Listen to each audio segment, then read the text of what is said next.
guys, இன்னைக்கு Sunday special. So சண்டேஸ்னால வீட்டில் எல்லாத்துக்கும் கண்டிப்பாக ஸ்பெஷல் டே தான். எங்கள் வீட்டில் ஸ்பெஷல் டிஷ் பீஃப் பிரியாணி செய்ய போகிறேன். ஸோ உங்கள் வீட்டிலலாம் இன்னைக்கு என்ன செஞ்சீங்கன்னு சொல்லிட்டு லாஸ்ட்டில் கமெண்ட் பண்ணிட்டு போங்க. ஸோ வாங்க வீடியோக்குள்ளே போய் நம்ம ஸ்டைல் பீஃப் பிரியாணி எப்படி செய்யறதுன்னு பார்க்கலாம்.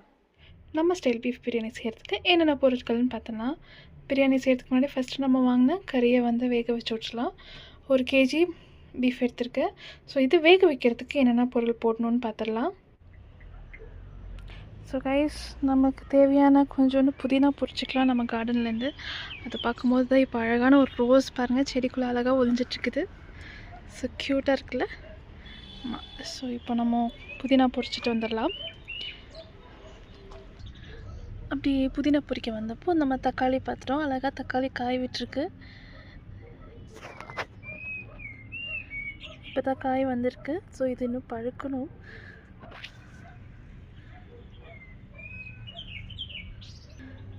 ஸோ கைஸ், நாம் இப்போ கார்டனுக்கு வந்த வேலையை பார்த்துடலாம். புதினா பொரிக்கும். கொஞ்சம் நமக்கு தேவையான புதினா மட்டும் எடுத்துக்கலாம்.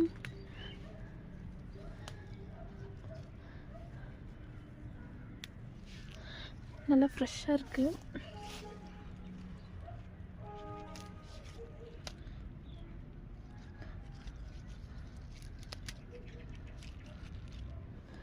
ஸோ கைஸ், நம்ம தோட்டத்துலேருந்து நம்ம பிரியாணிக்கு தேவையான ஃப்ரெஷ்ஷான புதினா சேர்த்துட்டோம். இப்போ போய் நம்மளோட ப்ராசஸ் ஸ்டார்ட் பண்ணலாம். ஸோ கைஸ், இப்போ நம்ம வேக வைக்கிறதுக்கு தேவையான பொருட்கள் ஒவ்வொன்றா போட்டுக்கலாம். மெயினாக என்னென்னு பார்த்தீங்கன்னா, பச்சை மிளகா, கருவேப்பிலை, நம்ம ஃப்ரெஷ்ஷாக பொரிச்சிட்டு வந்த புதினா, ஸ்மெல் சூப்பராக. நம்ம வெங்காயம் போட்டிருக்கோம். ஸோ இது கூட நம்ம கறியில் நல்லா மசாலா பொரிக்கிறதுக்காக நம்ம என்ன போட போகிறோன்னா, 1 ஸ்பூன் மிளகாத்தூள், 1/2 டீஸ்பூன் மஞ்சத்தூள், 1/2 ஸ்பூன் மல்லித்தூள். ஸோ இது கூட 1 ஸ்பூன் இஞ்சி பூண்டு விழுது. ஸோ நெக்ஸ்ட் தேவையான அளவு உப்பு. கொஞ்சோண்டு தண்ணி அதிலே இருக்குது. நம்ம ஜாஸ்தி தண்ணி ஊற்ற வேண்டியதில்லை. இது நல்லா ஒரு 2-3 விசில்ஸ் விட்டு வேக வச்சு எடுத்துக்கலாம். ஸோ இது வேகிற நேரத்தில் நம்ம அதோட ரைஸ் என்னன்னு பார்த்து ரைஸ் மசாலாஸ்லாம் ரெடி பண்ணிக்கலாம். இது ஒரு சைடு வேகட்டும். ஸோ கைஸ், இப்போ நம்ம பிரியாணிக்கு தேவையான மசாலா பொருட்கள் அரைச்சிட்டு வந்துடலாம்.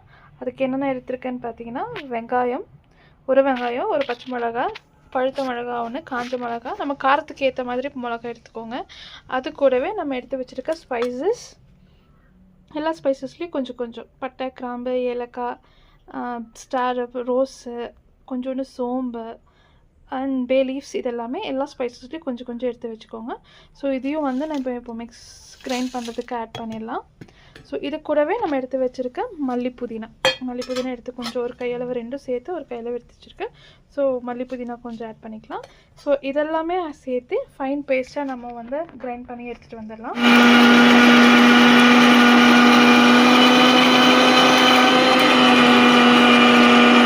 நம்ம செய்ய போகிற பிரியாணிக்கான இன்க்ரீடியன்ட்ஸ் என்னென்னு பார்த்துடலாம். வெங்காயம், ஸ்பைசஸ், எண்ணெய், பச்சை மிளகா, மசாலா தூள், இது நம்ம ஆல்ரெடி அரைச்சி வச்ச மிக்ஸ், தேவையான அளவு நெய், தக்காளி, மல்லி புதினா, இஞ்சி விழுது பேஸ்ட்டு. ஆல்ரெடி பாஸ்மதி ரைஸ்ன்றதுனால நான் கொஞ்சம் ரைஸ் ஆல்ரெடி ஆஃப் பாயில் பண்ணி வச்சுட்டேன். ஸோ அந்த வாட்டர் கொஞ்சோண்டு கிளாஸில் ஒரு 1/4 டம்ளர் எடுத்திருக்கேன். ஸோ இதெல்லாமே தான் நம்ம இன்றைக்கி செய்ய போகிற பிரியாணியோட இன்க்ரீடியன்ட்ஸ். ஸோ வாங்க வீடியோக்குள்ளே போய் பிரியாணி எப்படி செய்யுதுன்னு பார்க்கலாம். ஸோ கைஸ், நம்ம பிரியாணி செய்ய ஸ்டார்ட் பண்ணிடலாம். ஸோ நான் பற்ற வச்சு பாத்திரம் சூடாகட்டும். பாத்திரம் சூடானோன்னா நம்ம எடுத்து வச்சுருக்க எண்ணெய் ஆட் பண்ணிக்கலாம். தேவையான அளவு எண்ணெய் ஊற்றிக்கலாம். இப்போ எண்ணெய் நல்லா சூடாகி வரும்போது நான் ஃபஸ்ட்டு இதில் எண்ணெய் ஆட் பண்ணிக்கிறேன்னா இஞ்சி பூண்டு விழுது ஆட் பண்ணிக்கிறேன்.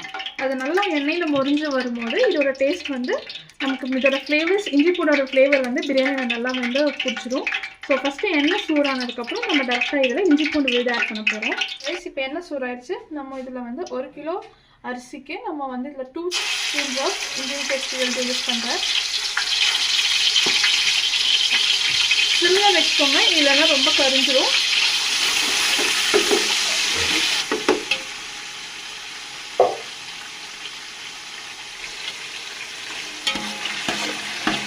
கைஸ் இஞ்சி பூண்டு பேஸ்ட்டு நல்லா ரோஸ்ட் ஆகிட்டு இருக்குது. இது கொஞ்சம் லைட் கோல்டிஷ் ப்ரௌனிஷ் ஆனதுக்கப்புறம் இது கூட நம்ம க்ரீன் சில்லிஸும் ஸ்பைசஸும் ஆட் பண்ண போகிறோம். ஸோ இது கொஞ்சம் ப்ரௌன் ஆகட்டும், அது வரைக்கும் நம்ம வெயிட் பண்ணலாம். ஸோ எத்தனை பேருக்கு பிரியாணி ஃபேவரெட்டுன்னு சொல்லிட்டு போயிருங்க. என்னோடய ஃபேவரட் டிஷ் மோஸ்ட்டாக எல்லாத்துக்குமே பிரியாணிலாம் ரொம்ப பிடிக்கும். ஸோ உங்களோட ஃபேவரட் பிரியாணி எதுன்னு சொல்லி கமெண்ட் பண்ணுங்கள். ஸோ இப்போ ஆல்மோஸ்ட் நமக்கு கலர் சேஞ்ச் ஆகிருக்கு லைட்டாக. நம்ம இது கூட க்ரீன் சில்லிஸ் ஆட் பண்ணிக்கலாம். காரத்துக்கு ஏற்ற மாதிரி நான் ஆல்ரெடி மசாலாவில் வந்து போட்டு அரைச்சிருக்கனால நான் 4 சில்லிஸ் மட்டும் ஆட் பண்ணிக்கிறேன். இப்போ அது கூடவே நம்ம எடுத்து வச்சுருக்க ஸ்பைசஸ், பட்டை, கிராம்பு, ஏலக்காய், இந்த ஸ்பைசஸ் எல்லாமே ஆட் பண்ணிக்கலாம். ஸோ இது எல்லாமே நல்லா ரோஸ்ட் ஆகுது ஃப்ரெண்ட்ஸ். ஸோ கைஸ் இது வந்து நல்லாவே நமக்கு வந்து ரோஸ்ட் ஆகி வந்துடுச்சு. இப்போ இது கூட வெங்காயம் ஆட் பண்ணிக்கலாம்.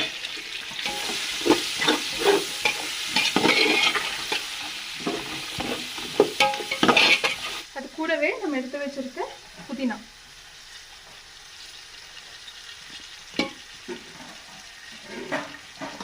கொஞ்சோண்டு மல்லியிலை. இது நல்லா வந்து வாடி நமக்கு ரோஸ்ட் ஆகி வரட்டும். ஆனியன் வந்து நம்ம போட்டிருக்க ஆனியன்ஸ் நல்லாவே கோல்டன் ப்ரௌனிஷ் வரட்டும். ஸோ அது வரைக்கும் நல்லா ரோஸ்ட் பண்ணிக்கலாம். ஆனியன் கூட நம்ம சால்ட் ஆட் பண்ணும்போது ஆனியன் நமக்கு சீக்கிரமாக வாடி கிடைக்கும். ஸோ அதனால் ஒரு 1/4 டீஸ்பூன் சால்ட் அது கூட ஆட் பண்ணிவிட்டு நல்லா மிக்ஸ் பண்ணி விட்டு அது கோல்டன் ப்ரௌன் ஆகிற வரைக்கும் வெயிட் பண்ணலாம். இந்த 2 to 3 minutes விட்டால் இது இன்னும் கொஞ்சம் நல்லா வாடிடும். ஸோ அதுக்கப்புறம் இதுக்கு தேவையான மசாலா பவுடர்ஸ் நம்ம ஆட் பண்ணிக்கலாம். நல்லா வாடி வந்துருச்சோ இந்த ஸ்டேஜில் நம்ம எடுத்து வச்சுருக்க மசாலா பவுடர்ஸ் ஆட் பண்ணிக்கலாம்.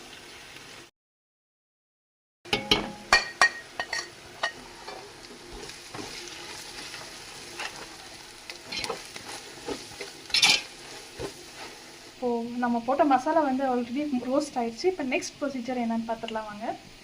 ஸோ ஆல்ரெடி நம்ம அரைச்சி வச்சுருந்த இந்த மசாலா ஆட் பண்ணிக்கலாம்.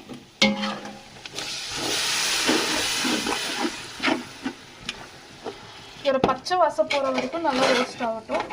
ரோஸ்ட் ஆனதுக்கப்புறம் நெக்ஸ்ட் ப்ரொசீஜர் என்னன்னு சொல்கிறேன். ரோஸ்ட் ஆனதுக்கப்புறம் இந்த ஸ்டேஜில் நம்ம ஆல்ரெடி கட் பண்ணி வச்சுருக்க டொமேட்டோஸ் ஆட் பண்ணிக்கலாம். நான் இதுக்கு வந்து 3 டொமேட்டோஸ் மீடியம் சைஸ் வந்து 3 எடுத்திருக்கேன்.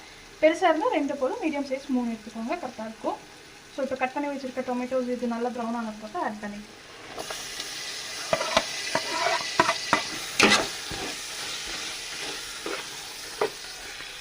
நம்ம ஆட் பண்ணியிருக்க டொமேட்டோஸ் வந்து நல்லாமே வந்து மசிஞ்சு வெந்து போகணும். ஸோ அது வேகும் போது தான் அதில் இருக்க ஜூஸஸ் எல்லாம் இறங்கி நமக்கு டேஸ்ட் நல்லா கொடுக்கும். ஸோ அதே மாதிரி இப்போ ஆட் பண்ணியிருக்கிறது எல்லாமே உங்கள் டேஸ்ட்டுக்கு ஏற்ற மாதிரி ஆட் பண்ணிக்கோங்க. நீங்கள் இன்னும் காரம் சாப்பிட்றவங்களா இருந்தால் இன்னும் கொஞ்சம் கூட நீங்கள் பச்சை மிளகாஸ் ஆட் பண்ணிக்கலாம். காரம் கம்மியாக இருக்கவங்க கொஞ்சம் காரம் கம்மி பண்ணிக்கோங்க. மற்றபடி எல்லாமே இது ப்ரொசீஜர்ஸ் ட்ரை பண்ணி பாருங்கள். நான் இன்றைக்கி பண்ணுறது பீஃப் பிரியாணி. நீங்கள் பீஃப் பதிலாக சிக்கன் ஒரு மட்டன் எது வேணாலும் ட்ரை பண்ணி பாருங்கள்.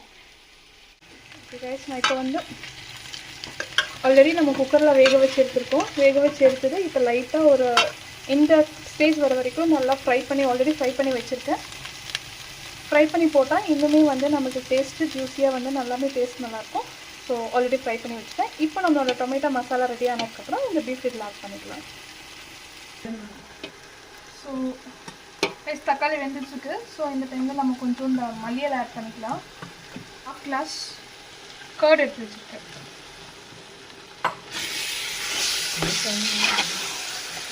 தக்காளி நல்லா வெந்துருச்சு. இந்த ஸ்டேஜில் நம்ம வந்து ஆல்ரெடி பாயில் பண்ணி ரோஸ்ட் பண்ணி வச்சுருக்கேன் மீட் இதில் ஆட் பண்ணிக்கலாம்.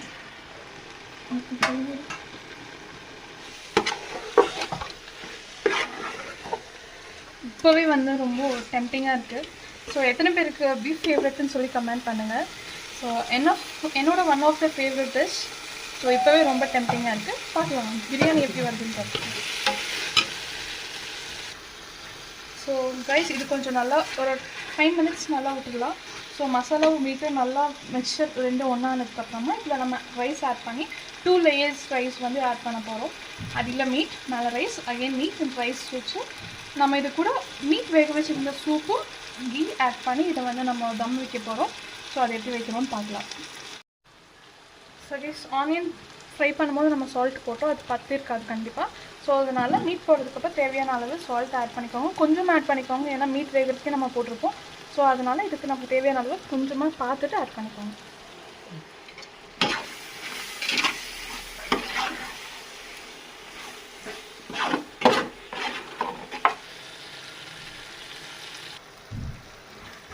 கைஸ் மசாலா நல்லா ரோஸ்ட் ஆயிடுச்சு. இப்போது இது கொஞ்சம் மசாலாஸ் தனியாக எடுத்து வச்சுட்டு ரைஸ் மசாலா ஆட் பண்ண போகிறோம். ஸோ இதுலேருந்து கொஞ்சம் மசாலா நம்ம வந்து எடுத்து தனியாக வச்சாச்சு. இப்போ இதுக்கு மேலே ஃபஸ்ட் லேயரில் வந்து மீட் இருக்குது. செகண்ட் லேயர் வந்து நம்ம ரைஸ் போட போகிறோம். ஆல்ரெடி ஆஃப் பாயில் பண்ணி வச்சாச்சு. இதை வந்து அதில் ஆட் பண்ணிக்கலாம்.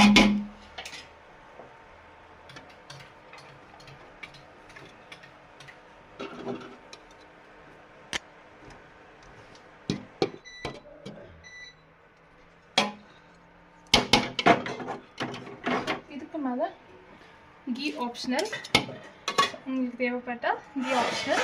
இதுக்கு மேலே ஒரு ஸ்பூன் ஆஃப் கீ. இதுக்கு மேலே நம்ம இந்த மீட் பாயில் பண்ணி வச்சு அது சூப் இருக்குது. ஸோ அந்த சூப்பு வந்து ஏன்னா நம்ம ரைஸ் ஆஃப் பாயில் தான் பண்ணி வச்சுருக்கோம், பேலன்ஸ் இன்னும் பாயில் ஆக வேண்டியது இருக்குது, வேகணும். அதனால் அதுக்கு மேலே நெக்ஸ்ட் லேயர் அகெயின் மசாலா வந்து 1 kg ஆஃப் ரைஸ்க்கு 1 kg ஆஃப் மீட் எடுத்துருக்கேன். ஸோ இதோட ரேஷியோ வந்து உங்கள் விஷ், நீங்கள் எப்படி எடுத்தாலும் ஓகே. நான் வந்து 1:1 எடுத்துருக்கேன். மசாலா ஆட் பண்ணியாச்சு. இப்போ நெக்ஸ்ட் அகெயின் வந்து நம்ம ரைஸ் ஆட் பண்ணிக்கலாம்.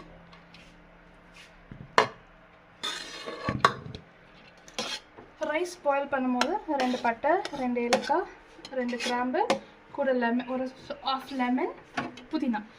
இது எதுக்குனாக்கா ரைஸ் வந்து நல்லா ஒட்டாமல் உதிரியாக வரதுக்காக போட்டிருக்கோம். ஸோ இதை நல்லா பாயில் பண்ணி எடுத்து ரைஸ் போட்டாச்சு. இப்போ இதுக்கு மேலே ஃபைனலாக அகெயின் 1 ஸ்பூன் ஆஃப் கீ, மேலே தேவைக்கு ஏற்ப லைட்டாக வந்து சூப் ஊற்றிக்கலாம். அண்ட் அகெயின் லாஸ்ட் ஃபைனல் நம்ம எடுத்து வச்சுருக்க மசாலாஸ்.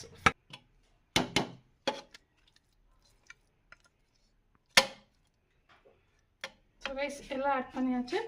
ஃபைனலாக இப்போ வந்து இதை வந்து நம்ம தம் பண்ணிக்கலாம். ஸோ இது வந்து நம்ம 2 லேயர்ஸ் வச்சுருக்கோம்.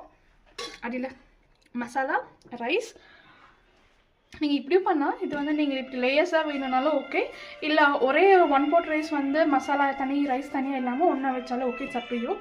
ஸோ பட் நான் இன்றைக்கி வந்து இப்படி ட்ரை பண்ணியிருக்கேன். ரைஸ் ஆஃப் பாயில் பண்ணிவிட்டு அடியில் மசாலா தனியாக செப்பரேட்டாக வந்து நம்ம ப்ரிப்பேர் பண்ணியிருக்கோம். ஸோ ரைஸ் வந்து நான் 70% தான் பாயில் பண்ணியிருக்கேன். இப்போது நம்ம அடியில் மசாலா, ரைஸ், நம்ம அந்த வேக வச்ச சூப் எதுக்கு யூஸ் பண்ணி ஆட் பண்ணியிருக்கோன்னா பேலன்ஸ் இருக்க 30% ஆஃப் ரைஸ் வந்து பாயில் ஆகிறதுக்கு. ஸோ அதை ஆட் பண்ணியாச்சு. மசாலா ரைஸ் அகைன் ஃபைனலாக மசாலா ஆட் பண்ணியிருக்கோம். ஸோ இப்போ இதை வந்து 20 to 25 minutes நம்ம தம்மில் வச்சு இறக்கிடலாம். அப்போ நமக்கு சூப்பரான பீஃப் பிரியாணி ரெடி ஆயிடும். ஸோ நம்ம தம்மில் வச்சிடலாம். ஸோ கைஸ் நெக்ஸ்ட் நம்ம பிரியாணி செட்டப்பை வந்து நம்ம தம் வைக்க போகிறோம். ஸோ அதுக்கு வீட்டில் இந்த மாதிரி பழைய கல் ஏதாச்சும் இருந்துச்சுன்னா நல்லா சூடானதுக்கப்புறம் ப்ரீஹீட் பண்ணிவிட்டு 20 minutes வந்து நம்ம தம் போட போகிறோம். ஸோ இதுதான் நம்ம வச்சுருக்க தம்க்கு வச்சுருக்க பேஸ். ஸோ இது நல்லா சூடாயிடுச்சு. ஸோ இப்போ இது மேலே நம்ம ரெடி பண்ணி வச்சுருந்த பிரியாணியை வந்து மேலே வச்சிடலாம். பர்ஃபெக்ட். ஸோ கைஸ் தம் செட்டப் ரெடி ஆயிடுச்சு. தம்க்கு வச்சாச்சு.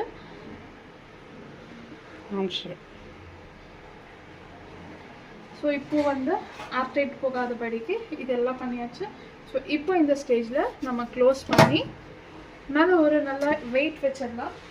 ஏர் உள்ளே போகாதபடிக்கு நல்லா ஒரு வெயிட் மேலே வச்சு விட்டு ஒரு 20 to 20 minutes இது நல்லா தம் ஆகட்டும். ஆஃப்டர் 25 minutes ஓப்பன் பண்ணி பார்க்கலாம் எப்படி இருக்குன்னு. ஸோ கைஸ் 25 minutes ஆயிடுச்சு. இப்போ ஓப்பன் பண்ணி ரைஸ் எப்படி ரெடி ஆகிருக்குன்னு பார்க்கலாம். ஸோ ஸ்மெல் ரொம்ப சூப்பராக இருக்குது. ஸோ இதை மிக்ஸ் பண்ணி எடுத்து இதோட டேஸ்ட் எப்படி இருக்குன்னு நான் உங்களுக்கு சொல்கிறேன். ஸோ இப்போ கீழே இறக்கி வச்சு மிக்ஸ் பண்ணிடலாம். ஸோ கைஸ் தம்லேருந்து எடுத்துட்டோம். இப்போ நம்ம இது எப்படி இருக்குன்னு சொல்லிட்டு மிக்ஸ் பண்ணிடலாம். சூப்பராக நமக்கு வெந்து வந்திருக்கு. பாஸ்மதி ரைஸ் ரொம்ப சீக்கிரம் வந்து நமக்கு உடஞ்சிரும். அதனால ரொம்ப மிக்சிங் இல்லாமல் லைட்டாக அது கட் பண்ணி எடுத்து லைட் ஒரு மிக்சிங் போட்டு நம்ம சர்வ் பண்ணிடலாம். ஸோ அந்த கலர் டெக்ஸ்டர் பீசஸோடு நம்ம பார்க்கும்போது ரொம்பவே பார்க்குறதுக்கே ரொம்ப சூப்பராக இருக்குது. ஸ்மெல் ரொம்ப சூப்பராக வந்துட்டுருக்கு. ஸோ கைஸ் இதோட டேஸ்ட் எப்படி இருக்குன்னு நான் உங்களுக்கு சாப்பிட்டு பார்த்து எப்படி சொல்லிடுறேன்.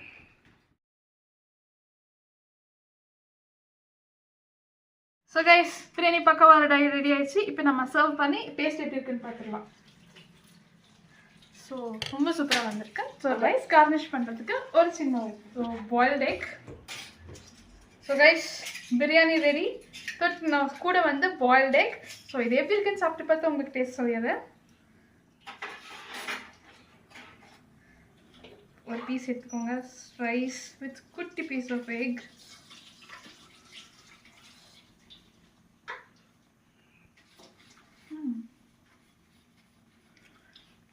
என்னோட ஸ்டைல் ஆஃப் பீஃப் பிரியாணி ரொம்ப சூப்பராக வந்திருக்கு. கண்டிப்பாக நீங்களும் இது ட்ரை பண்ணி பாருங்கள். நிஜமாவே நல்லாயிருக்கு கைஸ்.